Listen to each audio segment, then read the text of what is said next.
আল্লাহ রাসূল জায়গার মধ্যে দাঁড়িয়ে বলেন, এত সুন্দর জায়গা, যেখানে দাঁড়াইলেই মনে হয় জান্নাতের বাতাস আসতেছে, এই জায়গাটা কার?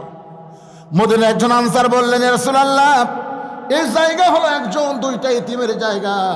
কিছুদিন আগে এদের বাবা মারা গেছে, আর বাবা মৃত্যুবরণের পর এই দুইটা ইতিম সন্তান এই জায়গার মালিক হয়েছে। আল্লাহ রাসূল বললেন, ওই দুইটা ইতিম বাচ্চাকে আমার কাছে ডাকছে। দুইটা ইতিম বাচ্চা তখন নবীর কাছে আসলেন, নবীর চেহারা দিকে ফেল ফেল করে তাকায় আছে। 400 রোজ গ্রহ তারা, তারি নূরের ইশারা, নইলে যে অন্ধকারে ডুবিত এই ধরনী। সবাই বলেন, নবী মোর পরশমণি, নবী মোর সোনার খনি, নবী নাম ভাবে যেজন সেই তো দোজা আনের ধ্বনি। দুটো এতিম বাচ্চা নবীর চেহারার দিকে তাকায় নজর ফিরাবার পারে না। সঙ্গে সঙ্গে নবী দুইটা এতিমকে বুকের মধ্যে নিয়ে বললেন, বাবা, তোমরা আমার চেহারার দিকে কি তাকায় তাকায় দেখো? বলে, মানুষ এমন সুন্দর হয় জীবনের প্রথম দেখলাম। আর আপনি যখন আমাদের দুইজনকে বুকের মধ্যে তাই না চাইপা ধরলেন, এত দরদ যে কোনো মানুষের বুকে থাকে, এইটা জীবনে প্রথম আমরা অনুভব করলাম।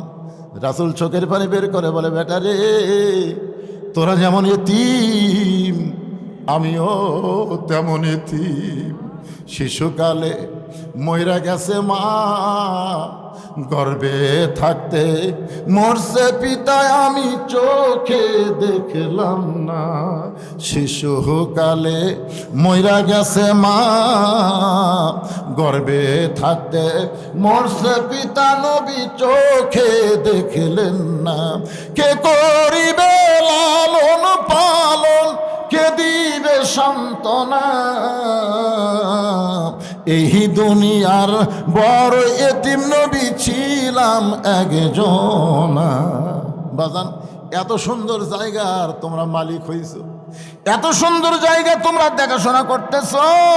দুই এতিম বাচ্চা নবীর কাছে বুকটা জোরে ধরে বলে, নবী গো, এই জায়গার মালিক আমরা না, এই জায়গার মালিক হলেন আসমানওয়ালা।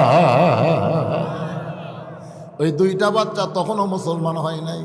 ওই দুইটা বাচ্চা হলো ইহুদির বাচ্চা, তাদের বাপ ইহুদি মারা গেছে। আর দুইটা এতিম বাচ্চা বলতেছে, নবী গো, এই জায়গার মালিক আমরা না, এই জায়গার মালিক হলো আসমানওয়ালা। আমরা দুই ভাই দেখাশোনার দায়িত্ব পাইছি। রাসূল বলে, জায়গাটা আমার বড় পছন্দ হয়েছে বাজান, এই জায়গায় আমি আল্লাহর ঘর মসজিদ বানাবার চাই। এর বিনিময়ে তোমরা কি চাও বলো, বিনিময়ে কি চাও? দুইটা এতিম বাচ্চা বলতেছে, নবী গো, বিনিময় যদি দিবার চান তাহলে আমরা শুনেছি আল্লাহ তাআলা মুসলমানের জন্য নাকি জান্নাত তৈরি করে রেখেছেন। সঙ্গে সঙ্গে নবী দুইটা এতিম বাচ্চাকে বললেন, এই জায়গাটা যদি আল্লাহর ঘরের জন্য দিয়ে দাও, দুনিয়াতে কোনো বিনিময় না নিলেও আল্লাহ তোমাদেরকে জান্নাতে ঘর দিয়া দিবে। সর্বপ্রথম মসজিদ নির্মাণ হলো মসজিদে কুবা। সাহাবারা বললেন, রাসূলুল্লাহ, এই মসজিদ নির্মাণের কারণ কি? রাসূল বললেন, আমরা সব দল ভাঙ্গে এক দল হব। সব দল ভাঙ্গে কয় দল? আপনাকে এই মসজিদে আওয়ামী লীগের মধ্যে যারা নামাজ পড়বে, বিএনপির মধ্যে যারা নামাজ পড়বে, জামাত ইসলাম, তাবলিগ, পীর মুরিদি যারা নামাজ পড়বে, মুয়াজ্জিন যখন আজান দেবে, আপনার বলেন তো এক এক দলকে এক এক মসজিদের জন্য যাবে না সব দল এক মসজিদে যাবে? এই মসজিদ বানানোর কারণ হলো সব দল ভাঙ্গে আমাদেরকে এক দল হওয়া লাগবে। মসজিদের মধ্যে যখন ঢুকবেন তখন আপনি আওয়ামী লীগ থাকবেন না, বিএনপি থাকবেন না, জামাত থাকবেন না, পীর মুরিদি থাকবেন না। সব ভাই কাতারবদ্ধ হয়ে কালোর কাছে ফর্সা, ফর্সার কাছে কালো, উঁচার কাছে নিচু, নিচুর কাছে উঁচা, ধনীর কাছে গরিব, গরিবের কাছে ধনী, এমনকি এসপির কাছে চকিদার পর্যন্ত দাঁড়িয়ে যাবে। তোরে কোন ঠিক কিনা? নেতার কাছে তার চামচা ডালাবে। বলা হয়েছে পায়ের গোড়ালির সঙ্গে গোড়ালি মিল করবা, কাতারবদ্ধ হয়ে নামাজ পড়বা। সবাই যখন দাঁড়াইছে, আওয়ামী লীগ দাঁড়াইছে, বিএনপি দাঁড়াইছে, জাতীয় পার্টি, সবাই কাতারবদ্ধ হয়ে দাঁড়ায় গেছে। এক কাতারের মধ্যে দুই কাতার, তিন কাতার হয়েছে। এমন সময় ইমামতি কে করবি? হুজুর, একটা হুজুর নাই। একজন বলতেছে, হুজুর না থাকলে কি হবে? ইসলামী দলের একজন আছে, আমল বিল আরকান, আমল বিল আরকান, ইমানের শেষ পর্যায়ে হচ্ছে ইমান অনুযায়ী আমাদেরকে আমল করা লাগবে। এই যে চারিদিকে আজান দিচ্ছে না ভাইজান? আজকে এশার নামাজ যদি একটু দেরিতে হয় সমস্যা আছে না? যে টাইমে আজান আপনার পড়েন তার থেকে 1 ঘন্টা পরে পড়েন না, বলা লাগবে তো। আবার কবি অনেকে বলবে হতুয়া তালাশ করবি। এশার নামাজ রাসূল দেরিতে পড়াটাই পছন্দ করতেন, কিন্তু আমাদের কষ্ট হবে দেখে এই জন্যে শোনেন, এশার নামাজ যত দেরি করে পড়বেন তত সওয়াব আল্লাহ বেশি দেবে। না, যখনই হোক আজকে 1 ঘন্টা পরে হবে, সমস্যা আছে না। যে কথা বলতেছে একটু মনোযোগ দেন। আমল বিল আরকান, আমল বিল আরকান, ইমান অনুযায়ী আমল করা লাগবে। এখন আপনাদের কাছে আমার প্রশ্ন হলো, কোন আমল না করলে ইমান থাকে না?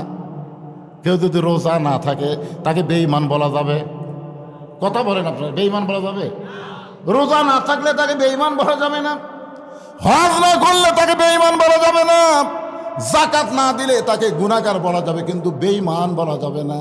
কিন্তু একটা আমল না করলে সঙ্গে সঙ্গে সে বেঈমান হয়। সে আমলটা হলো লা সালাতা লা ঈমানা, যার নামাজ নাই তার ঈমান। সবাই জোরে বলা লাগবে। এ কথা কি আমার না রাসূলের? তো নবীর কথার সাথে কি আপনারা একমত না দ্বিমত? আচ্ছা, নামাজ না পড়লেন না, কিন্তু তাই বলে নবীর কথার সাথে একমত হবেন না? লা সালাতা লা ঈমানা, যার নামাজ নাই তার কোনো ঈমান নাই। ঈমানকে রক্ষা করতে গেলে 1 নম্বর আমলের নাম হলো নামাজ। জোরে বলেন, নাম কি? কোরআন শরীফ গোটা খুলে দেখেন, গোটা কোরআন শরীফের মধ্যে নামাজ পড়ার কথা আল্লাহ একবারও বলেনি। নবীর হাদিসের মধ্যে নামাজ পড়ার কথা নবী একবারও বলে নাই। যতবার নামাজের কথা বলা হয়েছে শুরুর থেকে দেখেন, কোরআনে শুরু দেখেন, এই শুরুর থেকে কমপক্ষে 82 বার আল্লাহ বলেছেন। কতবার? শুরুর আগে শোনেন, যালিকাল কিতাবু লা রাইবা ফীহি হুদাল লিল মুত্তাকিন আল্লাযীনা ইউমিনুনা বিল গায়বি ওয়া ইউকিমুনাস সালাহ। কি বুঝলেন? এখানে নামাজ পড়ার কথা আছে না কায়েমের কথা? এখন আপনারা বলেন, নামাজ পড়ার কায়েমের মধ্যে তফাৎ কি? আল্লাহর নবী নবুয়তের 10ম বছরে 5 ওয়াক্ত নামাজ পাইছে। এরপরে নবী কিন্তু 3 বছর মক্কায় ছিলেন। নামাজ পাওয়ার পরেও নবী 3 বছর মক্কা ছিলেন। কয় বছর? 3 বছর মক্কায় ছিলেন। এই 3 বছরের মধ্যে নবী নামাজ পড়েছেন, কিন্তু নামাজ কায়েম করতে পারেন নাই।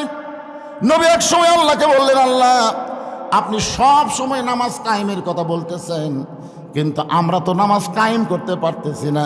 এই নামাজ না কায়েম করার পিছনে কারণ কি আল্লাহ আপনার কাছে একটু জানতে চাই। আল্লাহ বলেন, হাবিব, আপনি নিজের দিকটা চিন্তা করেন তো, মক্কায় যে পজিশনে আপনি আছেন এই পজিশনটা কেমন? রাসূল বললেন, আমার পজিশন হলো আমি একজন ইমাম। আল্লাহ বললেন, আপনি শুধু ইমামের দায়িত্ব নিয়ে আছেন, কিন্তু নেতার দায়িত্ব আপনার নাই। নেতা হলো আবু জেহেল আর আপনি হলেন ইমাম। যতদিন আপনার মতন ভালো মানুষ ইমাম থাকবে আর আবু জেহেলের মতন খারাপ মানুষ নেতা থাকবে, ততদিন আপনি নামাজ কায়েম করতে পারবেন না। নামাজ কায়েম করতে গেলে শুধু ভালো ইমাম হলে হবে না, ভালো নেতাও হওয়া লাগবে।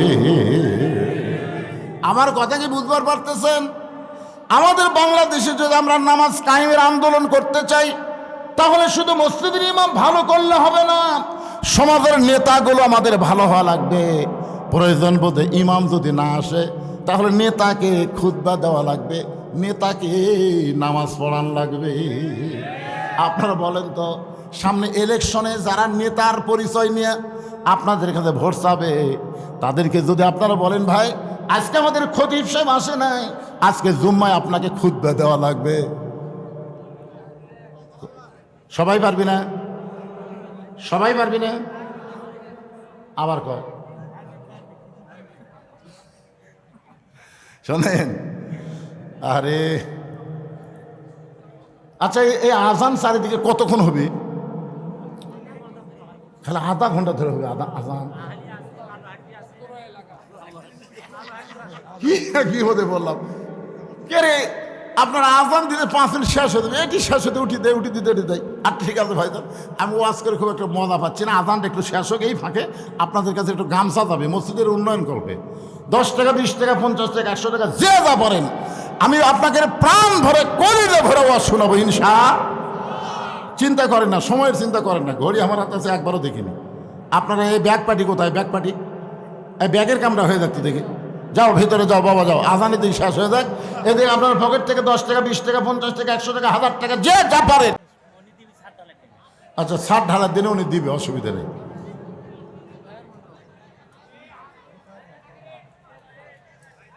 আমি আর বিজ্ঞাপনের যে অতিথিগুলোর নাম আর বলতেছি না, আপনাদের মনে যদি চায় আপনারা বলতে পারেন, লিখতে পারেন, আমার বাকি আলোচনা করা লাগবে। তাছাড়া জনগণ মনে করবে হুজুর আদায়ের জন্য এখানে আইছে, আদায় হবে, আজান শেষ, আর আজান হবে মনে হয়, হবে না।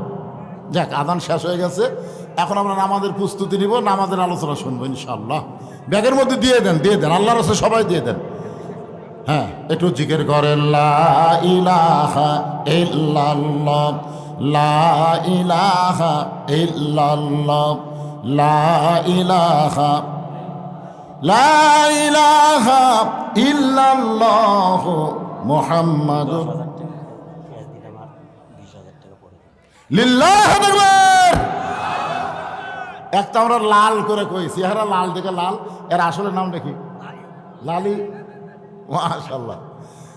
আরে 10,000 টাকা উনি নগদে দিচ্ছেন, আর 20,000 টাকা, আরো 20,000 টাকা, কত হয়ে গেল লাল, আরো 20,000, মানে এটা বাদ দেই, সর্বসাকুল্যে 30,000 টাকা করে বলেন মারহাবা। নগদে 10,000, বাকি 20,000। লাল মিয়া কি করে আপনারা জানেন? যত জায়গায় আমি মাহফিল করে, আমার প্রত্যেকটা ওয়াজে ভিডিও করে, তার একটা পেজ, তার একটা ইউটিউবের ব্যবসা আছে। আল্লাহ যেন সেই ব্যবসার মধ্যে বরকত দেয়, জোরে করে আমিন। সে কিন্তু আমাকে আজকের মাহফিলে দাওয়াত দিয়েছে, আমার সময় বার করা খুবই কঠিন, অত্যন্ত মহব্বত করে। আমি তার জন্য প্রাণ খুলে দোয়া করে, আল্লাহ এই লাল বাবাজিকে তুমি তোমার পরহেজগার বান্দার মধ্যে কবুল করে নাও, জোরে কোন আমিন। দানকারী গো পিতা মাতা, সুখে রাখো কবরে, নূরের টুপি পরাইয়া উঠাবেন রোজ হাসরে। আর কেউ আছেন এরকম 5,000 10,000 টাকা দেওয়ার মতন ঠেজের উপর কেউ আছেন? যদি থাকেন দিয়ে দেন ভাই। আবার একবার ওয়াজ বন্ধ করে আবার আদায় করা কষ্ট। এখনই 5টা মিনিট আমি আদায় করি। আপনাদের মধ্যে কেউ কেউ আছেন 2 বস্তা 5 বস্তা 10 বস্তা সিমেন্ট দেওয়ার জন্য? একটু বলেন। মসজিদ নির্মাণ করা লাগবে ভাই, উন্নয়ন করলে তো হবে না, নির্মাণ, এই জন্য আপনাকে দেওয়া লাগবে। তো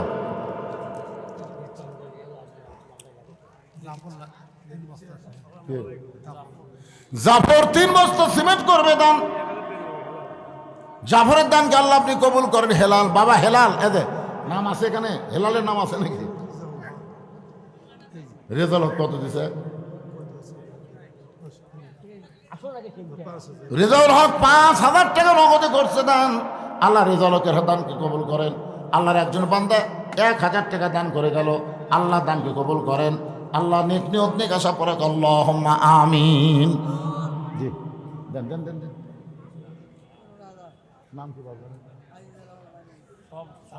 ও আপনি জায়গা দিলেন, মাশাআল্লাহ, লিল্লাহ আকবার। আজকের মাহফিলের সম্মানিত সভাপতি, উনি আল্লাহর ঘরের জন্য তো জায়গা দিছেনই, দাতা সদস্য। আবার আমি যখন বারবার চাচ্ছি, তখন আমার 15,000 টাকা নগদে আল্লাহর ঘরে দান করেছে। আল্লাহ তার দানকে কবুল করুক। তার বাপ আত্মীয় স্বজন যারা কবরে গেছে, এই দানবীর সন্তানের ওসিলায় আল্লাহ তাদের কবরকে জান্নাতের টুকরা বানায় দিক, জোরে করে আমিন। একেবারে রাস্তার ধারে জায়গা দেওয়া, এটাকে জাতা ইমান, এটাইকে বলা হয় তাজদিদ বিল জেনান। বিশ্বাস করেছে 1 শতক জায়গার দাম 5-10 লাখ টাকা হবে, সেখানে অনেক শতক জায়গা। কয় শতক দিচ্ছে উনি?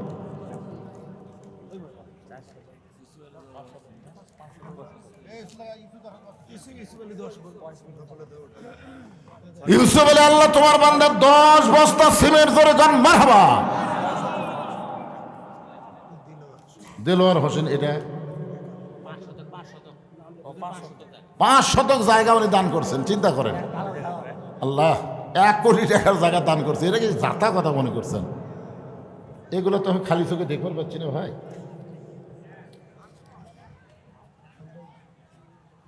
দেলোয়ার হোসেন মুক্তার, উনি 1000 টাকা দান করেছে। দেলোয়ার হোসেন, আল্লাহ দানকে কবুল করেন। লাল বাবাজির শ্বশুর 1000 টাকা দান করেছে, আল্লাহ দানকে কবুল করেন। আল্লাহুম্মা আমিন। আবু বকর সিদ্দিক রেজা সাহেব আছেন ভারপ্রাপ্ত চেয়ারম্যান। কিন্তু রেজা সাহেব নাই, ভারপ্রাপ্ত চেয়ারম্যান, এই চেয়ারম্যানও নাই। মতিউর রহমান মতি সভাপতি ডাকুর চক, উনি আছেন। হ্যাঁ, ছোট ভাইয়ের মামা শ্বশুর 10,000 টাকা ক্যাশ টাকা দিয়েছে। নাম আবু আবু আবু আবু সাত্তার মন্ডল। আব্দুল সাত্তার মন্ডল, লাল বাবাজির ছোট বউর শ্বশুর 10,000 টাকার নগদ, জোরে বলেন মারহাবা। আমেরিকা প্রবাসী, আমেরিকা। উনি আমেরিকা থাকে, তা আমেরিকার লোক 10,000 টাকা নিলেন কিভাবে? ওই যে আরেকজন 500 টাকা দিয়েছে। আল্লাহর একজন বান্দা 500 টাকা দান করছে, আল্লাহ দানকে কবুল করেন। সকলে বলে আল্লাহুম্মা আমিন। এখানে এমন করে আল্লাহর বান্দা নাই যে হুজুর আমরা যেই গ্রামেই আমাদের বাড়ি হোক না কেন, আমরা আল্লাহর ঘর, রাস্তার পাশে আল্লাহর ঘর, রাস্তার পাশে আপনি কোনো সময় এখানে নামাজ পড়তে পারবেন। এই হিসাবে 2 বস্তা 1 বস্তা করে সিমেন্ট আপনার আল্লাহর রাস্তায় লিখে দেবেন, অসুবিধা নেই। রবিউল ঠাকুর সব 500 টাকা দান করেছে, আল্লাহ দান কবুল করেন। আল্লাহুম্মা আমিন। আরেকজন আল্লাহর বান্দা কিছু দান করছে, আল্লাহ আপনি কবুল করেন। আসল মূল আলোচনার দিকে আমি ফিরে যাচ্ছি। হুজুরে বাগানা কইেন যে এরপর করে আলোচনা এক বক্তা আছে। আরে সবই কমতো, কেবল ওয়াজের লাইনও তো উঠিনে পারে। আর একজন 500 টাকা দান করছে, আল্লাহ দানকে কবুল করেন। সকলে বলে আমিন। কি ওয়াজ করতেছিলাম মনে ভুলে গেলে তো হবে না। হ্যাঁ, তাজদিক বিল জেনারের ওয়াজ শেষ করে আমল বিল আরকানের মধ্যে ঢুকলাম। আর আমল বিল আরকানের 1 নম্বর আমল হলো নামাজ। জোরে করে 1 নম্বর আমল কি? যার নামাজ নাই তার ঈমান নাই। লা সালাতা লা দীনা, যার নামাজ নাই তার কোনো ধর্মই নাই। আজকে সেই নামাজের ঘর মসজিদ, সেই মসজিদকে কেন্দ্র করে আজকের এই জান্নাতের বাগান লাগছে। এখন আপনাদের কাছে আমার প্রশ্ন হলো, এই নামাজটা নবী পাইছিলেন নবুয়তের 10 বছর বয়সে। ধরে কোন কয় বছর? মনে ভুলে গেলে তো আমার মনে ভুললে হবে না। 10 বছর পাইছে। তারপরে 3 বছর নবী মক্কা ছিলেন। গোপনে গোপনে নামাজ পড়েছেন, কিন্তু নামাজ কায়েম করতে পারেন নাই। আজান দিবার পারেন নাই, জামাত করে পড়তে পারেন নাই। গোপনে গোপনে নামাজ পড়েছেন, কিন্তু প্রকাশ্যে নামাজ পড়তে পারেন নাই। নবী বলেন, আল্লাহ আপনি যত জায়গায় নামাজের কথা বলেছেন, প্রত্যেক জায়গায় বলেছেন আকিমুস সালাত, নামাজ কায়েম করো। কিন্তু আমরা যেইভাবে করতেছি এইটা তো নামাজ কায়েম হচ্ছে না। এইটা হলো নামাজ পড়া বাংলাদেশের মতন। কোন দেশের মতন? নামাজ পড়া বাপ পড়ে, বেটা পড়ে না, দাদা পড়ে, লাঠি পড়ে না। যখন হয় চামড়া ঢিল, আল্লাহর সাথে দেয় মিল। জুয়ান বয়সে নামাজ পড়ে নাই, বুড়ো বয়সে সিয়াল্লা মসজিদ গেছে, আছে না নাই? ওর খতিয়ান খুলে দেখবেন, খতিয়ান একটা খতিয়ান আছে না নাই? খতিয়ান খুলে দেখবেন, ওই সারা জুয়ান বয়সে অন্যায় অপকর্ম করছে, বুড়া বয়সে শয়তানক বলতেছে, কেরে পাগলা তুই যে বুড়া হলো, তোর চামড়া ঢিল হলো, যারা নামাজ পড়তেছে এরকে নামাজ নষ্ট করা লাগবে না? সিয়ারলি যারা মসজিদে যায় এরা কিন্তু নামাজে না, এরা শয়তানের এক ভাই। শয়তানের এক ভাই। কারণ মসজিদে নামাজ পড়ার জন্য না, মসজিদ হলো জামাত করার জন্য। জোরে করে কথা ঠিক না? আর জামাত করবার গেলে কাতার সোজা করা লাগবে। কাতার সোজা না করে কেউ নামাজ পড়লে সোয়াব পাবেন, কিন্তু জামাতের 27 গুণ সোয়াব পাবেন না। 27 গুণ সোয়াব পাবার গেলে পায়ের গোড়ালির সঙ্গে গোড়ালি মিল করে কাতার সোজা করে দাঁড়াতে হবে। এখন যেই বেটা সিয়ারি লেগেছে, ওই যেই কাতারত আছে, ওই কাতারের লোকেরা নামাজের সোয়াব পাবে, কিন্তু জামাতের সোয়াব পাবে না। এগুলো সব লেখা থন তো, ও আজকে যখন করবেন করেন, কত টাকা লাগবে টাকা আদায় করে দেবেন, অসুবিধা নেই। সৌদি প্রবাসী শিবুর স্বামী 10,000 টাকা দান করছে, আল্লাহ দানকে কবুল করে। আল্লাহুম্মা। আপনার কবার চাচ্ছে মসজিদ হবি না, একবারে 3 তালা হবি। দেখেন আগে নামাজের জিনিসটা শোনেন না কেন? এখন চিন্তা করে দেখেন, যেই কাতারে চেয়ার আছে সেই কাতারের লোকের নামাজ হবে, কিন্তু জামাতের সওয়াব কথা কয় না একেবারে, জামাতের সওয়াব। কারণ জামাত করতে গেলে পায়ের গোড়ালির সঙ্গে গোড়ালি মিল করে দাঁড়াতে হবে, কিন্তু যেই বেটা চেয়ারে বসছে ওর পায়ের গোড়ালি গুটি। এই জন্য আপনাকে দুইজন সুস্থ মানুষ ওর চেয়ার ধরবেন, ওই তো উঠবার চাবি না।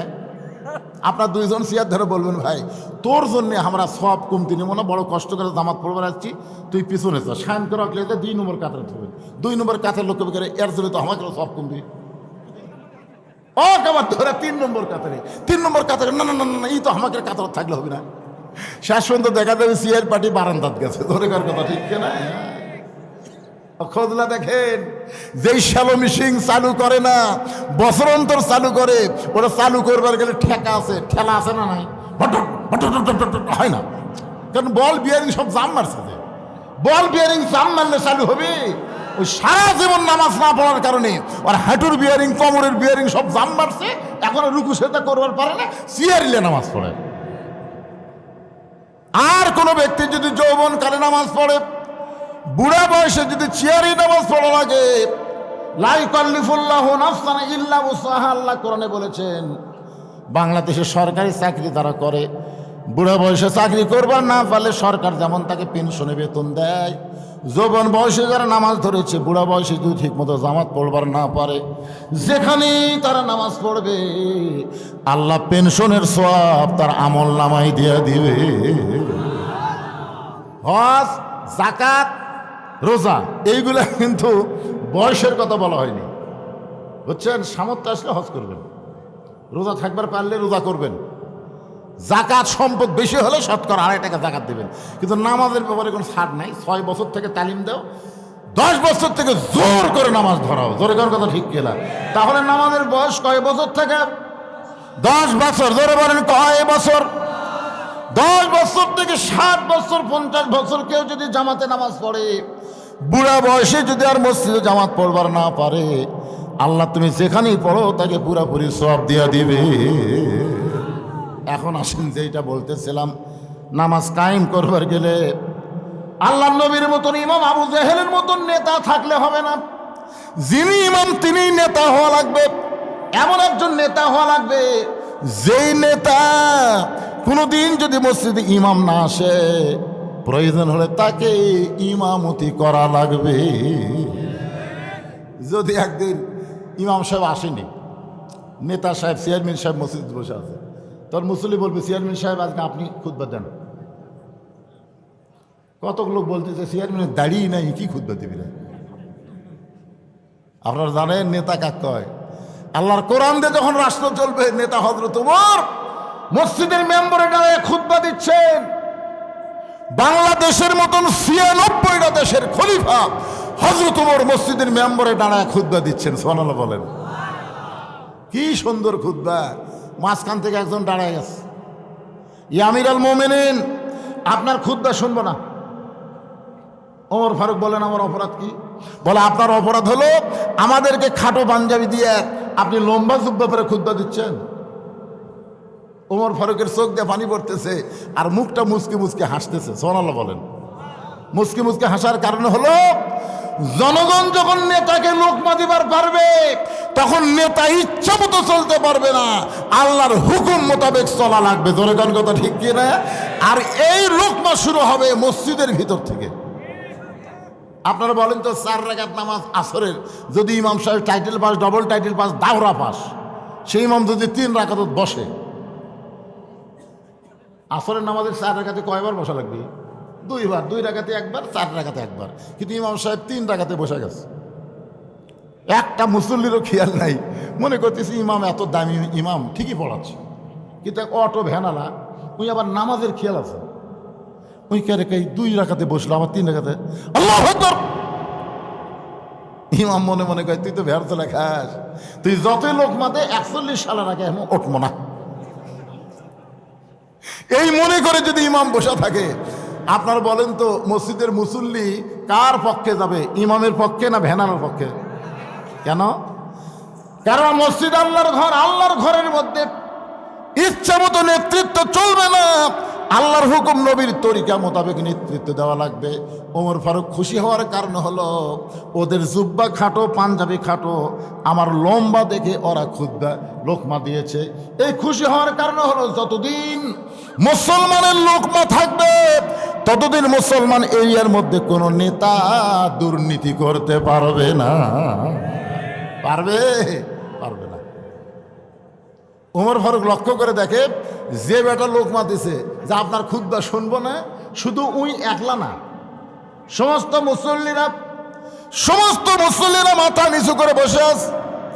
এমন সময় আব্দুল্লাহ ইবনে ওমর ফারুকের সন্তান বাবার পাশে দাঁড়ায় বলতেছে, রে নবীর সাহাবীরা, তোমরা খাটো পাঞ্জাবি হলেও নতুন পোশাক পরে আজকে নামাজ পড়তে আইছো, আমার পরনে তাকায় দেখো, আমার পরনে কিন্তু নতুন কাপড় নাই। ওসমান গনি বলে, আব্দুল্লাহ, আজকে জুমার দিনে সবাই নতুন কাপড় পরলো, আর তুমি কেন নতুন কাপড় পরলা না? আব্দুল্লাহ বলতেছে, আমি যদি আজকে নতুন কাপড় পরতাম তাহলে আমার বাবার জুব্বা লম্বা হতো না। যেই বলেছে আজকে যদি আমি নতুন পোশাক পরতাম তাহলে আমার বাবার জুব্বা লম্বা হতো না। রে নবীর সাহাবীরা, তোমরা তো জানো না, যেদিন থেকে আমার বাবা মদিনার খেলাফতের দায়িত্ব পাইছে সেদিন থেকে সবাই আরামে ঘুম পাড়ে, কিন্তু আমার বাবার চোখের ঘুম না। বাংলাদেশের 64 জেলায় জামাতের আমির নির্বাচন হলো, নেতা নির্বাচন হলো, সবাই আমরা ইউটিউবের মাধ্যমে, ফেসবুকের মাধ্যমে দেখলাম প্রত্যেকটা নেতার চোখে পানি। কোনো জায়গায় আমির নেওয়া নিয়ে, নেতা নেওয়া নিয়ে কোনো গন্ডগোল নাই, কারণ জানে কোরআনের সৈনিক হলে তাদের উপর আল্লাহর পক্ষ থেকে আলাদা একটা দায়িত্ব আছে। এই দায়িত্ব পালন করা যে কত কঠিন। আব্দুল্লাহর মা বলে, স্বামী গো, আপনি কি ঘুমাবেন না? ওমর ফারুক কান্দার বলে, বিবি, যতদিন মদিনার খলিফা হয়নি ততদিন তোমার বুকের মধ্যে, আমার বুকের মধ্যে তুমি ঘুম পাড়ছো। হুন্না লিবাসুল্লাকুম ওয়া আনতুম লিবাসুল্লাহুন্না। বিবি রে, এখন খেলাফতের দায়িত্ব পাওয়ার পরে ফোরাতের কুলে যদি একটা কুত্তা না খায় মারা যায়, আল্লাহ হাসরের ময়দানে ওমরকে ছাড়বে না। আব্দুল্লাহ কান্দের বলে, নবীর সাহাবীরা শোনো, বহুদিন আমার মাকে দেখেছি গভীর রাত্রে দরজায় দাঁড়িয়ে থাকতে। আমি বললাম, মা, আপনি দরজায় দাঁড়িয়ে আছেন, আপনি কি ঘুমাবেন না? আমার মা কান্দের বলে, বেটারে, তোর বাবা ওমর যেদিন থেকে মদিনার খলিফা হয়েছে সেদিন থেকে রাত্রিবেলা ঘুমায় না, সারা রাত মানুষের কে কেমন আছে দেখার জন্য চোরের মতন ঘুরে বেড়ায়। রে নবীর সাহাবীরা শোনো, আমি যখন আব্দুল্লাহ ঘুমায় গেছে, আমার বাবা আমার দরজায় গিয়ে ডাকতেছে, আব্দুল্লাহ, আব্দুল্লাহ বলে। আমি দরজা খুলে তাকায় দেখি বাবার হাতে একটা পাঞ্জাবি। আমি খুশি হয়ে বললাম, বাবা, বাইতুল মাল থেকে আমার একটা পাঞ্জাবি দিল, আপনি গভীর রাত্রে আর একটা দিবার আইছেন। সঙ্গে সঙ্গে ওমর ফারুক আল্লাহর কোরআন থেকে তেলাওয়াত করলেন, ইন্নাল্লাহা ইয়ামুরুকুম আন তুআদ্দুল আমানাতি ইলা আহলিহা ওয়া ইযা হাকামতুম বাইনান নাস আন তাহকুমু বিল আদল। আব্দুল্লাহ, তুই কি মনে করছিস বাজান? তুই একটা পাঞ্জাবি পাইছিস, আমি তোকে আর একটা দিবার আইছি না? রে আব্দুল্লাহ, না, এই পাঞ্জাবিটা আমার ভাগে পড়েছে। তুই বল, আমি একটা ইমাম মানুষ এত খাটো পাঞ্জাবি গায়ে দিয়ে যদি খুতবা দেই তাহলে কেমন দেখায়? আব্দুল্লাহ বলে, বাবা, তাহলে আমি কি করব? ওমর ফারুক বললেন, তোর পাঞ্জাবিটা আমাকে একটু দান করে দে, তোর পাঞ্জাবিটা আমাকে একটু দান করে দেবে, কারণ তুই তো আর ইমাম না, আমি হলাম ইমাম। আব্দুল্লাহ বলে, গভীর রাত্রে আমার জামাটুকু আমার বাবাকে দান করে দিলাম। বাবা তার জামা আমার জামা একত্র করে লম্বা জুব্বা বানায় বাবা খুতবা দেয়। এখন বলো, আমার বাবার খুতবা শোনা যায় কি না যায়? সমস্ত সাহাবীরা চিল্লায় বলে, আল্লাহর কোরআন দিয়ে যখন রাষ্ট্র চলবে, আল্লাহর কোরআন দিয়ে যখন রাষ্ট্র চলবে, এমন ভালো মানুষকে নেতা হিসাবে মুসলমানেরা দেখতে পাবে। মানুষের তৈরি আইন দিয়া বাংলাদেশ চললে ভালো নেতা দেখা যাবে না। ডক্টর কামালের সংবিধান দিয়ে বাংলাদেশ চললে ভালো নেতা দেখা যাবে না। ভালো নেতা যদি আগামীতে দেখতে চায়, আল্লাহর কোরআনের কোনো বিকল্প রাস্তা না। আল কোরআনের আলো সংসদে জালো, সব জায়গায় জালো, খালি ঘরে ঘরে তো হবে না, সব জায়গায়। কোরআন কি খালি ঘর? ঢাকা ওয়াসা কোম্পানি একটা টাঙ্কি বানাচ্ছে, টাঙ্কির ধারণ ক্ষমতা হলো 2 কোটি লিটার। 6-7টা ডিপ টবল দিয়ে অনবরত পানি তুলতেছে। ওই টাঙ্কি থেকে পাইপের মাধ্যমে ঢাকার প্রত্যেকটা বাসায় পানি সাপ্লাই হয়। বাসার লোকেরা ওই টাঙ্কির পানি পান করে, ট্যাঙ্কির পানি বাড়ির ট্যাবের মাধ্যমে গোসল করে, পান করে, যখন যা ইচ্ছে করে উজু করে। কিন্তু এ ভারতের দোসর, ভারতের 5 গোলামেরা আছে না নাই আমাদের বাংলাদেশে? দেখবেন দেখবেন এরা মাঝে মধ্যে আফসোস করে বলে আগেই ভালো ছিলাম। আপনারা বলেন তো, আগে এই মাহফিল যদি আপনারা করতে চাইতেন বধূ আনবার পারতেন? আনবার গেলে পাও ফাটা নেতার থেকে শুরু করে তেল তেলা নেতা পর্যন্ত যাওয়া লাগতো। সব নেতা যখন একেবারে অনুমতি দিল, তখন থানার থেকে বলতেছে চলবে না। কেন চলবে না? ওই বধূশীল তো ডাকাত বক্তা। আমি বল ডাকাত বক্তা, আমার একটা ওয়াজ বার আছে, সেদিনটা পুলিশ আমার উপর খেপা। সে ওয়াজ হচ্ছে চোরও যা পুলিশও তাই, চোর চুরি করে আর পুলিশ চাঁদা খায়। বাংলাদেশে কোনো বক্তা বলেনি রে এই মাল কছে, এই মাল চোরও যা পুলিশও তাই, চোর চুরি করে পুলিশ কথা কয় না কেন? চোর পুলিশ ঘুরতে ঘুরতি কে কছে? হ্যাঁ, সেই থেকে থানা আমাকে দেখবার পারে না ভাই। আমাকে একবার বগুড়া জেলার এসপি, উনি এখন অবসরপ্রাপ্ত, বাধ্যতামূলকভাবে সরকার থেকে অবসর দিচ্ছে, নাম হলো মোজাম্মেল হক। নাম শুনছেন? বগুড়া একসময় এসপি ছিল। আমাকে বাড়ির থেকে ধরে নিয়ে আসলো। আমাকে বাড়িতে ধরে এসে বলতেছে আপনাকে ক্রস ফায়ার দেওয়ার হুকুম হয়ে গেছে। Cross fire. এসপি আমাকে বলতেছে সন্ত্রাসের মতন ভাষা, যে আপনার ক্রস ফায়ার দেওয়া হবে। আপনি কেমনে বলেন 2 নেতা কোলাকুলি করলে পেট থেকে বুক থাকে না, মানে নেতার পেটে 10 মাসের বাচ্চা আছে, এ কথা আপনি কেমনি কন? মানে প্রত্যেকটা নেতারা মন খারাপ, পুলিশ মন খারাপ, শেখ হাসিনা ফকুরনি, খালেদা জিয়া ফকুরনি, এরা সবাই মন খারাপ। তোর কোন কথা ঠিক কি? হায় হায় হায় রে। এগুলো বলার পেছনে কারণ হবে, একটু মনোযোগ দিবেন। ওই ওয়াসা কোম্পানির ট্যাঙ্কি থেকে পানি প্রত্যেকটা বাসায় সাপ্লাই হয় পাইপের মাধ্যমে, কিন্তু দেশীয় শত্রু আর ভারতের দালাল আছে না নাই? এরা গভীর রাতে ট্যাঙ্কির ছাপনা খোলে, ওই ট্যাঙ্কির ভিতরে একটা মরা মোষ ঢুকে দিচ্ছে, একটা মরা মোষ ঢুকে দিছে, ঢুকাতে আবার ছাপনি লাগা দিছে। এই মোষটা আস্তে আস্তে ফুলে উঠতেছে, পচতেছে, পচে গোলা গোলা গোলা গোলা প্রত্যেকটা বাসাত ওই পানিগুলো চলে যাচ্ছে। মরা মোষের সাথে পানির যদি একটা ধাক্কা খায় তাহলে পানি পাক থাকে না, নাপাক হয়? এখন এই পানিগুলো বাসার যাচ্ছে, বাসার লোকেরা গিলাসের মধ্যে পানি নিয়ে কোরআন শরীফ পড়তেছে, ওয়াসাকাহুম রাব্বুহুম শারাবান তাহুরা। আপনি যতই কোরআন পড়ে পানি পান করেন, পানি পাক হবে না যতক্ষণ পর্যন্ত ট্যাঙ্কি পবিত্র না হবে। ধরে কোন কথা ঠিক কিনা? এই ট্যাঙ্কির নাম হলো সংসদ। আগামী ইলেকশনে আমরা 300টা ভালো মানুষ ওই সংসদ পাঠাবো, যারা কোরআন শরীফ বুকেলে সাইদি হুজুরের মতন আদালতে যায়। সাইদি হুজুর যতবার আদালতে গেছে কোরআন শরীফ আছে না নাই? ধরে কেন আছে না নাই? হ্যাঁ, এইরকম 300 ভালো মানুষকে আমরা সংসদে পাঠাবার চাই। কোনো চোর, বাটপার, দুর্নীতিবাজ, এই মমতাজের মতন পাগলি, মাহিয়া মাহির মতন জোকার, ফেদ্দুসের মতন নায়ক, এই শালারা যেন সামনে চান্স না পায়। ধরে কথা বলেন না কেন?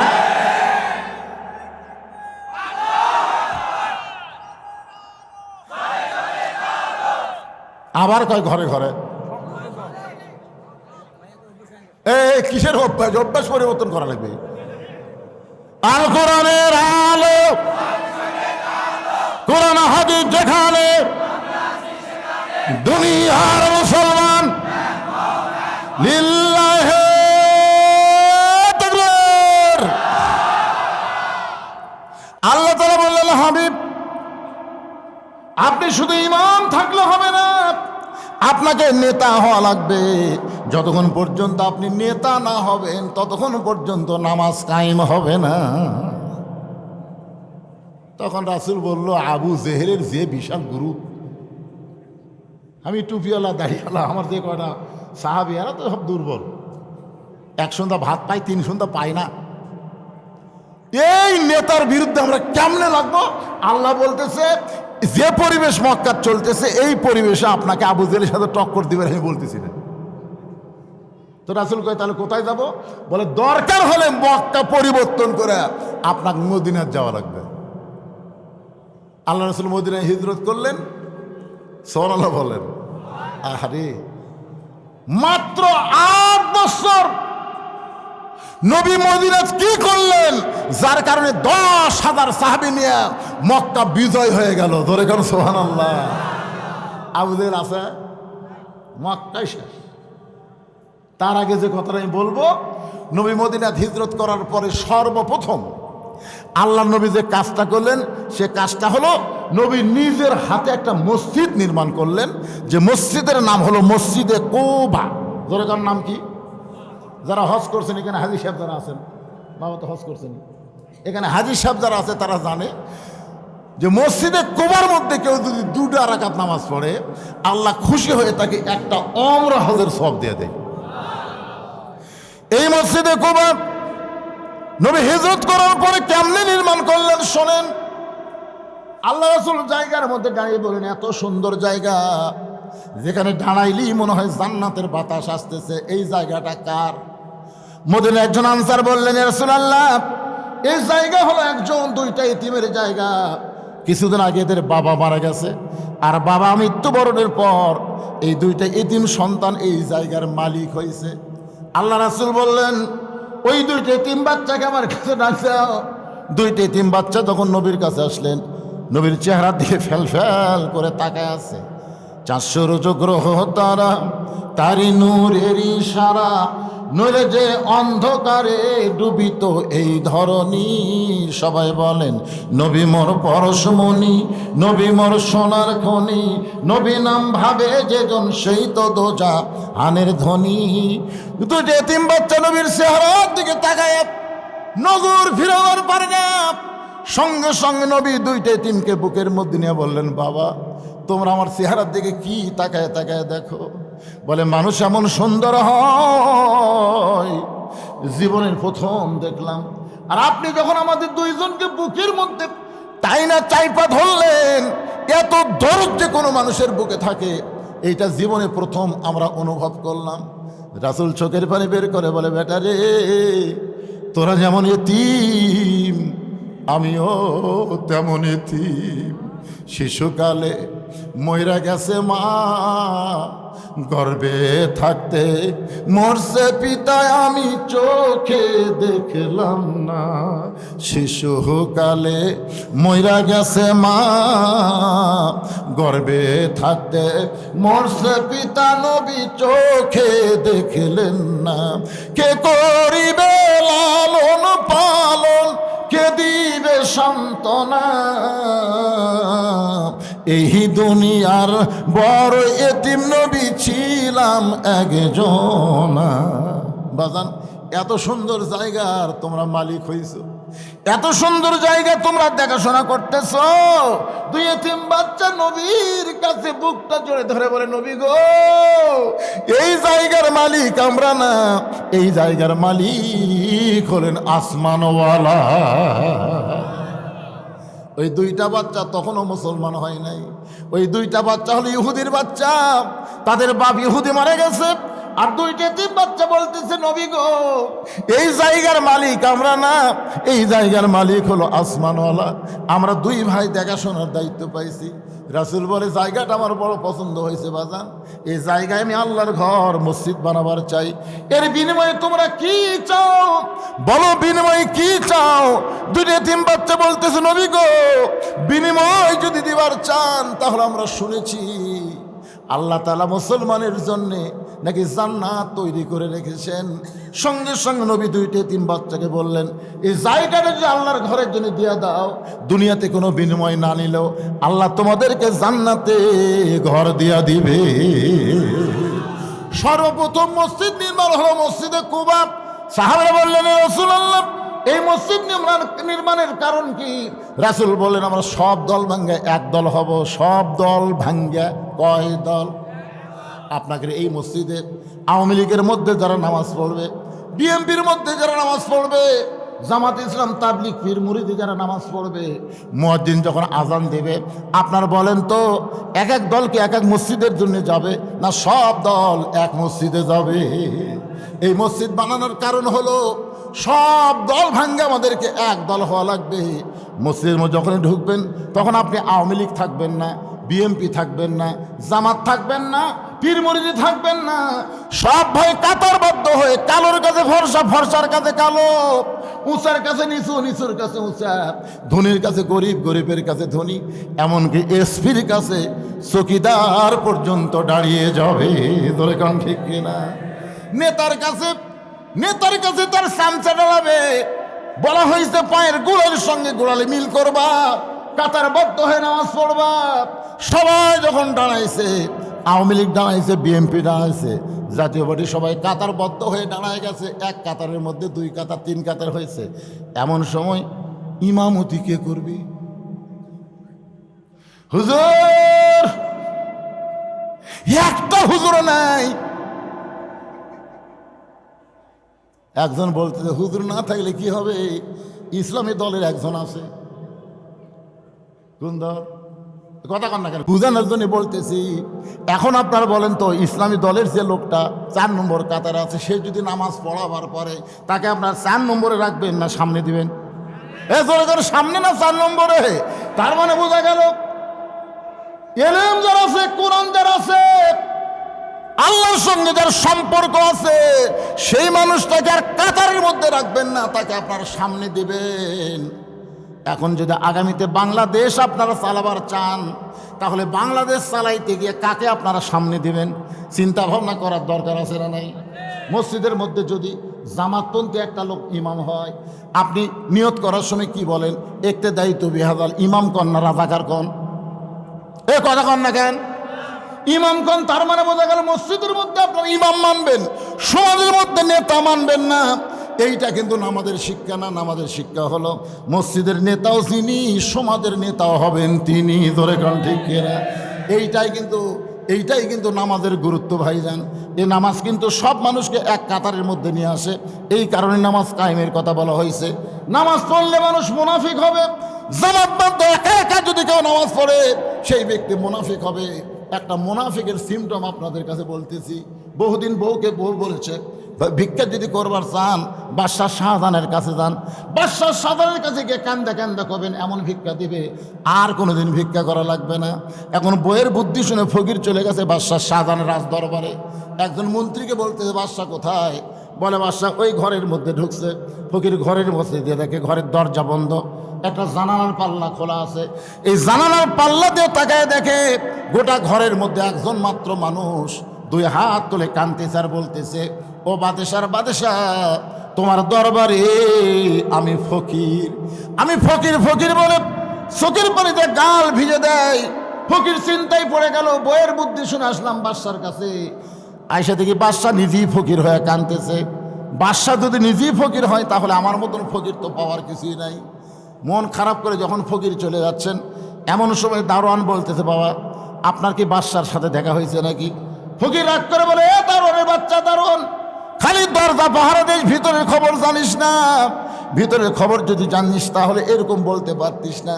তোরা যাকে বাদশাহ বাদশাহ বলে পূজা করতেছিস, আমি নিজের চোখে দেখলাম ফকির হয়ে কাঁদতেছে। সব দারোয়ান ফকিরকে ধরেছে। এমন সময় বাদশাহ শাহজাহান মুনাফিক বের হয়েছে। ধরে কোন কে বের হয়েছে? কথা কয় না? মুনাফিক বের হয়েছে, কারণ একলা নামাজ পড়ে, জামাতে নামাজ পড়ে না। জামাতে নামাজ পড়লে তার মধ্যে কোনো অহংকার থাকবে না। তেলতলা পায়ের কাছে ফাটা পা জোড়া লাগবে। জোরে কোন কথা ঠিক কিনা? কিন্তু একলা একলা যখন নামাজ পড়ে, নিজে কিন্তু হাসে না, তাহাজ্জুদ নামাজ পড়ে, যায় নামাজ খোঁজে। জোরে কোন কথা ঠিক কিনা? কিন্তু একলা একলা বাদশাহ শাহজাহান একলা একলা কাহিন ফকির ফকির ফকির, চোখ দিয়ে পানি ছাইড়া দিস। সব দারোয়ান ধরে, কেউ কিল মারে, কেউ ঘুষি মারে। ফকির চিল্লে বলে, যতই মারিস না কেন, নিজের চোখে দেখা জিনিস মিথ্যা বলা যাবে না। এমন সময় বাদশাহ শাহজাহান বলে, রে দারোয়ানরা কারে মারতেছো, কেন মারতেছো? বলে, জাহাপনা আপনি নাকি ফকির হয়ে গেছেন, আপনি বাদশাহ নাই। সঙ্গে সঙ্গে মুনাফিক বাদশাহ শাহজাহান দৌড়ে এসে ফকিরের দাড়ি ধরে বলে, এই ফকির, তুই কি জানিস না আমি মুঘল সম্রাট শাহজাহান? তুই কি জানিস না? ফকির বলে, এটাই তো জানতাম, কিন্তু ঘরের জানলার কাছে গিয়ে কি দেখলাম, আপনার মতোই একজন মানুষ 2 হাত তুলে বলতেছে, ও বাদশার বাদশাহ, তোমার দরবারে আমি ফকির, আমি ফকির। সঙ্গে সঙ্গে বাদশাহ শাহজাহান নিজের গালে নিজে সর দিয়ে বলে, আমি মুনাফিক, আমি মুনাফিক। আমি আল্লাহর ঘরে যতক্ষণ ফকির সাজি ততক্ষণ, আর আল্লাহর ঘর থেকে বের হলেই আমি বাদশাহ হয়ে যাই। আল্লাহর ঘরে ফকির হবে, নিজের ঘরে বাদশাহ হবে। এরা মুসলমান না, এরা হলো মুনাফিক। জোরে বলেন ঠিক কিনা? বলতেছে আমি মুনাফিক, আল্লাহর ঘরে যতক্ষণ ফকির সাজি, ফকির হই না, সাজি। কি মসজিদে যখন যাবেন তখন এক রূপ, মসজিদ থেকে বার হবেন আর এক রূপ। এটা হলো চলবে না।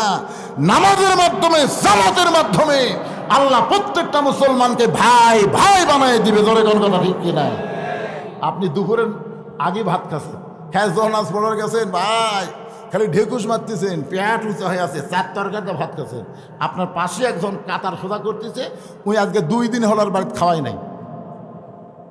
আপনি কি খালি গোড়ালি ঠিক করলে হবে না ভুঁড়িও ঠিক করা লাগবে? এই জন্য আল্লাহ রাসূল বলেছেন, নামাজের সালাম ফেরানোর পরেই তোমার ভাইটার তুমি হাত ধরবা। হাত ধরবো, ভাইজান তোর বাড়ি কোথায় ভাই? আজকে তোমার খবর কি? হাল হাকিকত জানবা? জামাতে নামাজ পড়া মানে না সালাম ফেরালে যার মনে তাই দৌড় না। প্রত্যেকটা মুসলমান, কুল্লু মুসলিমিন ইখওয়া, প্রত্যেকটা মুসলমান ভাই ভাই, এই পরিচয় জামাতের মাধ্যমে দেওয়া লাগবে। জোরেকার কথা ঠিক না? আপনারা বলেন তো, যারা খালি নামাজের জামাত করে তাদের কথা ভিন্ন, যারা জামাত ইসলাম করে বাংলাদেশের যে কোনো এক জায়গায় যদি কোনো ভাই বিপদে পড়ে আর এক ভাই দৌড়ে গিয়ে তাকে সাহায্য করে। জোরেকার কথা ঠিক কিনা? খালি নামাজের জামাত করলে হবে না, ইসলামেরও জামাত করা লাগবে, ইসলামেরও দল করা লাগবে। কথা আমার বুঝতে পারতেছেন? এখন তার অ্যাঙ্গেলে মার লাগবে না, ডাইরেক্ট মারতেছে, অসুবিধা কি? একটু মনোযোগ দিয়ে শুনবেন। আল্লাহর বান্দারা যে আয়াতে কারিমা তেলাওয়াত করেছি, আস্তাইনু বিস-সাবরি ওয়াস-সালাহ ইন্নাল্লাহা মা'আস-সাবিরিন।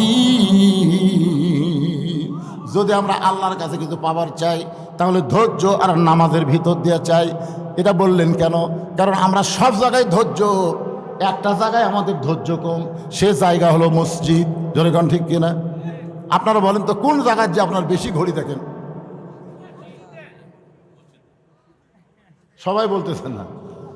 যদি মসজিদে একটা দেওয়াল ঘড়ি থাকে আর আপনার হাত ঘড়ি থাকে, আপনি কমপক্ষে 3 বার দেখবেন। দেখার পরে পাশের ডাক বলতেছেন, কে ভাই আর কয় মিনিট? বলছে এখনো 3 মিনিট আছে ভাই। হামনে আস ফেলে বলতেছে এখনো 3 মিনিট ভাই। তখন বলতেছে আজ ঘড়ি লড়তেছে না ভাই রে। আল্লাহ বলতেছেন বিস-সাবরি ওয়াস-সালাহ। পাগলা, নামাজের মধ্যে গিয়ে ধৈর্য যদি না থাকে তোর নামাজই হবে না, আমার কাছে চাও হবে না। আর সালাম ফিরানোর সাথে সাথে, সালাম ফিরেছে কি, সালাম ফিরানোর সাথে সাথে আপনি মোনাজাত করবার হুকুম কে দিচ্ছে আপনাকে? বিস-সাবরি ওয়াস-সালাহ। যদি আল্লাহর কাছে কিছু পাওয়ার চান, ধৈর্য আর নামাজের মাধ্যমে চাইতে হবে। দোয়া দরুদ পড়তে হবে কমপক্ষে 2 থেকে 3 মিনিট। রাসূল দোয়া দরুদ পড়েছেন, সালাম ফেরানোর পর দোয়া দরুদ পড়েছেন। সম্মিলিত মোনাজাত গুরুত্ব না, দোয়া দরুদ পড়া হলো গুরুত্ব। জোরে কর কথা ঠিক কিনা? এই আপনারা বলেন তো, কোনো ফকির যদি এইরকম করে বাড়ি বাড়ি ভিক্ষা করে, ওই সারাদিন অন্তর কয় সার চাল পাবে? মা সাথে ভিক্ষা দাও কেন? মা সাথে ভিক্ষা দাও কেন? কোন মা সাথে থেকে ভিক্ষা লে ফকির নেই। আর এক দরজার কাছে মা সাথে ভিক্ষা দাও কেন? ওই ভিক্ষা পাবি, ওই সারা জীবন ভিক্ষা করবি কিন্তু পাবি না। আজকে আমরা যে মোনাজাত করতেছি আল্লাহর কাছে, এটা আমরাও পাবো না। আল্লাহ ফেরেশতাকে বলল লাইন ধরছে দিবি, ইতিমধ্যে আর লেওয়া শেষ। কি আস্তাইনু বিস-সাবরি ওয়াস-সালাহ। আল্লাহর ঘর মসজিদের উন্নতি কল্পে মাহফিল, মসজিদ নির্মাণের জন্যে আমি যার কাছে টাকা চাইলাম সে বলে আমরা আগেই দিছি। ব্যাগের টাকা কি আপনার ঠিক মতো দিচ্ছেন? জি।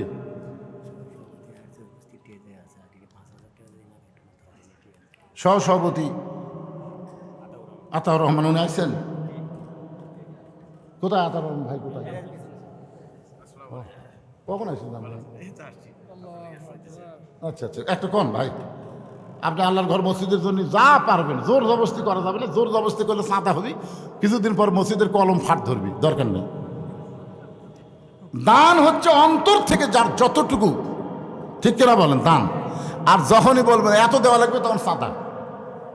মসজিদের জন্য আমরা দান চাবো, চাঁদা চাবো না, ঠিক কিনা বলেন? তো সহসভাপতি সাহেব ইচ্ছা মতো কতটুকু পারবেন।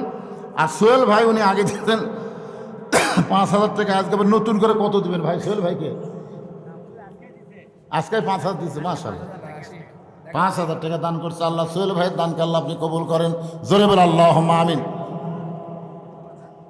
বলেন বলেন সহসভাপতি বলেন। এটা কি? এই আবার প্রশ্ন দিচ্ছে, দেখেন তো প্রশ্নটা আপনাকে সবার জন্য না, খালি একজনের জন্য। আমার উপর গোসল ফরজ হয়েছে, কিন্তু মুখে খাবার আটকে আছে, তাহলে কি আমার ফরজ গোসল আদায় হবে? তাহলে হুজুর, পান খায় তাদের তো দাঁত আটকে থাকে, তারা কি গোসল আদায় হবে? যারা পান খায় তারকে আটকা থাকে, তুমি খাড়াইতে দেখছা? যদি না দেখো তাহলে তুমি মিথ্যাবাদী হবে। কারণ যে লোক পান খায় তার দাঁতের মধ্যে পান আটকা থাকে, আটকা যদি থাকে তাহলে তো অবশ্যই হবে না।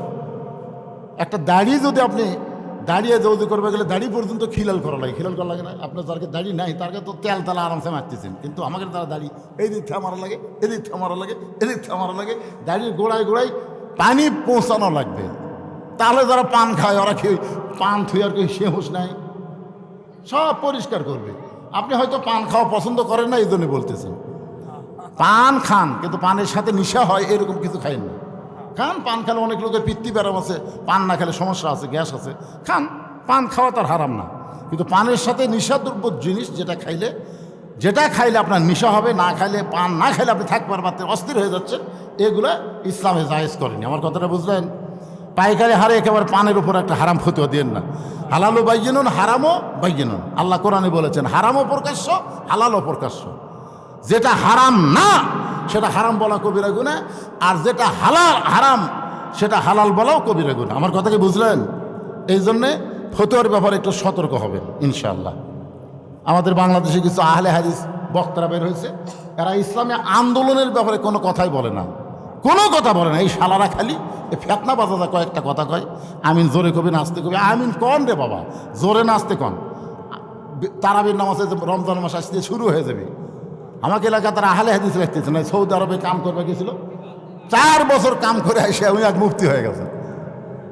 কয় না না, তারাবি আমরা 8 রাকাতের উপর পড়িনি, তারাবি হচ্ছে 8 রাকাত, আমরা হুজুরে পড়ি 20 রাকাত, ওই আসে ফতুয়া দিছে 8 রাকাত।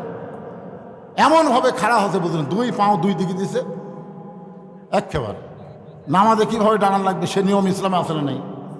পায়ের সঙ্গে পা লাগায় যদি আপনার দাঁড়ান, কাতার ফাঁক না বন্ধ করে দেবেন সেটা ভিন্ন কথা, কিন্তু তারও তো একটা এরিয়া আছে রে ভাই। আপনি যখন 2 পা 2 দিয়ে গেলেন, মাঝখানে কী হলো? যারকে গ্যাস বেশি তারকে তো ঘন ঘন বাড়ি হয়ে যাবে, ধরে কোন ঠিক কিনা? এই জন্য একটু চাপা ধরে আপনার নামাজ পড়ে। ভাই, নামাজের মধ্যে শয়তান সবসময় চাবে মিন শারিল ওয়াসওয়াসিল খান্নাস, ওযু নষ্ট করতে চাবে, করতে চাবে। আর শীতের দিন একবার ওযু নষ্ট হয়ে গেলে ওই দরকার নামাজ ছাড়বি, তা ওযু করবি না, ধরে কোন ঠিক কিনা? এই জন্য যাই হোক, এগুলো ফতোয়াবাজি না করে আমি যে আলোচনা করলাম নামাজ সম্পর্কে, এই ব্যাপারে যদি আপনাদের কারো কোনো প্রশ্ন থাকে করতে পারেন। সিয়ার চলবি না, এক কথা। আমার কথা কি বুঝলেন? কারণ নামাজের যে কয়টা ফরজ তার মধ্যে দাঁড়িয়ে নামাজ পড়া কথা কয় না, কি ফরজ। এই জন্য সিয়ার চলবে না। যদি আপনি দাঁড়াবার পরে হেঁটে হেঁটে মসজিদে আসেন, তাহলে দাঁড়িয়ে থেকে আপনি নামাজের নিয়ত করেন। যদি প্রয়োজন হয় যে আপনি দাঁড়াবার মতন পারতেছেন, বসে থেকে নামাজ পড়েন। বসে থেকেও যদি না পারেন, শুয়ে থেকে পড়েন। শুয়ে থেকে যদি না পারেন, ইশারা দিয়ে পড়েন, কিন্তু সিয়ারে পড়া যাবে না।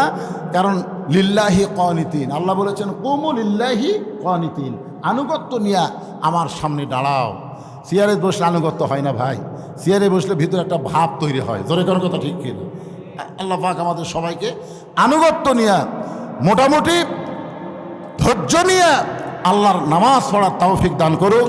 সকলে বলে আল্লাহুম্মা আমিন। আমার সম্মানিত মা বোনেরা, পর্দার অন্তরে যারা বসে আছেন তারা চিন্তা করতেছেন, হুজুর আজকে ওয়াজের শুরু থেকে এ পর্যন্ত শুধু নামাজের ওয়াজ করলেন, আমাদের কি কোনো ওয়াজ করবেন না? আমি মেয়েদের জন্য বলতেছি, মা, নামাজ শুধু পুরুষ মানুষের জন্য না, মেয়েদের জন্যও নামাজ। কিন্তু মেয়েরা নামাজ পড়ার আগে তাদের গুরুত্ব হবে পর্দা। রাসূল বলেছেন, পর্দা যদি কোনো মেয়ের কমজোরি হয়, তার নামাজ, রোজা, হজ, জাকাত কোনোটা আল্লাহর দরবারে কবুল হবে না।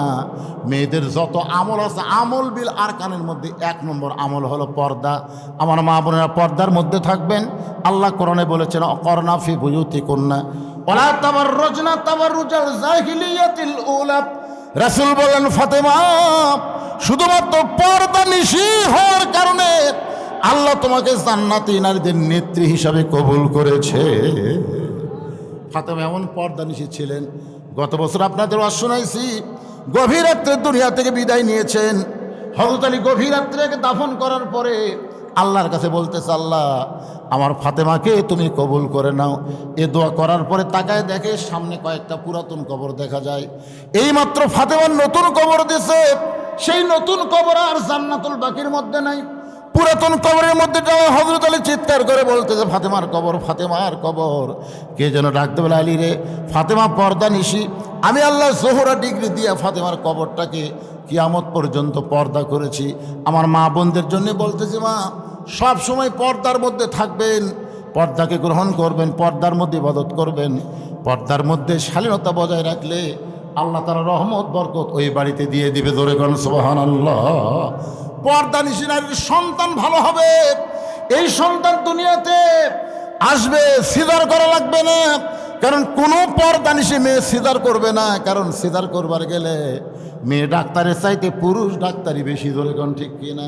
নাড়া ছাড়া পেট কাটবে, নাড়া ছাড়া পেট কাটবে, এটা অনেক পর্দা নিশি মেয়েরা পছন্দ করবে না।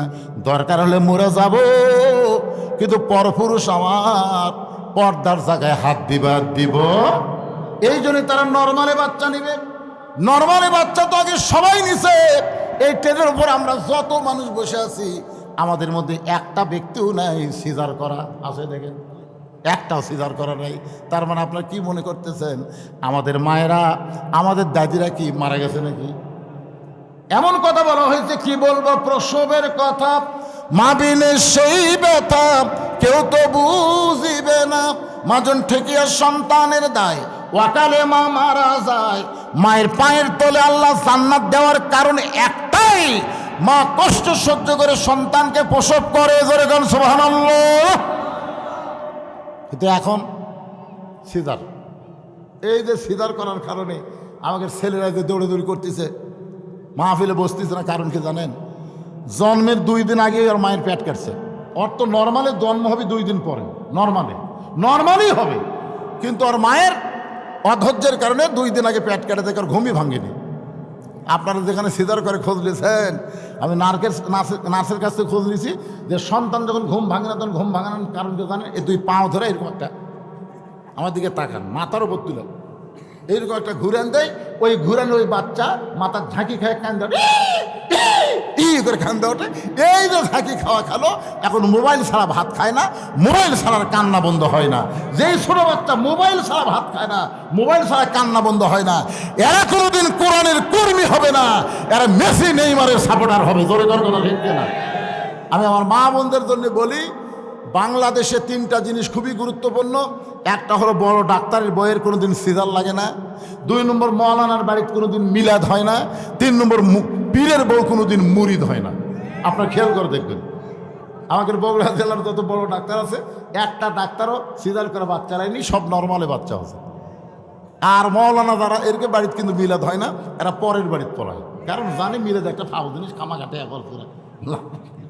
আর একটা হলো পীরের বউ মুরিদ হয় না, কারণ হলো পীরের বউ জানে আমার পীর মাঝে মধ্যে মুরিদের বইয়ের দিকে চোখ মারে, এই লুচ্চার হাতে মুরিদ হম।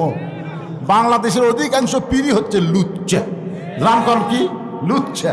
এই শালা লুচ্চারা বাংলাদেশে কখনো চাবে না যে আল্লাহর কোরআন দিয়ে বাংলাদেশ চলুক। জোরে গান ঠিক কিনা? আপনারা জানেন এই কোরআনের বিরুদ্ধে সবসময় 3 দল আছে। এক দল হচ্ছে আবু জেহেলের মতো রাষ্ট্রীয় শক্তি, 2 দল হলো কোটিপতি পুঁজিপতি, তারা সুদ খাবে, জাকাত দিবে না, কোরআনের আইন তারা বাংলাদেশে বলবৎভাবে দিবে না। জোরে কথা ঠিক কিনা? আর একটা হলো ধর্ম নিয়ে তারা ব্যবসা করে খাচ্ছে। আমার দয়াল বাবার দরবারেতে কেউ ফিরে না খালি হাতে। এই দয়াল বাবারা কোনোদিনও চাবে না বাংলার জমিনে আল্লাহর কোরআন বিজয় হোক। জোরে কোন ঠিক? আমরা চাই এই মসজিদে 5 ওয়াক্ত নামাজ জামাতের সঙ্গে আদায় হবে, নামাজ কায়েম হবে। আগামীতে এই মসজিদ রাস্তার ধারে জল জল করে জ্বলবে। শুধু মসজিদের সুন্দর হবে না, মসজিদের মুসল্লিগুলোকে আল্লাহ সুন্দর করুক, সহি তরিকা মোতাবেক নামাজ পড়ার তৌফিক দান করুক। সকলে বলে আল্লাহুম্মা আমিন। আমি এখানে একটা মোনাজাত করে দিব, এরপরে ইশার জামাত হবে। তারপরে আজকের মাহফিলের অন্যতম আকর্ষণ, আন্তর্জাতিক খ্যাতি সম্পন্ন মুফাসসিরে কোরআন হযরত মাওলানা ইমদাদ হোসেন জিহাদি ঢাকার বক্তা আপনাদের সামনে ইশার পরে আলোচনা করবে।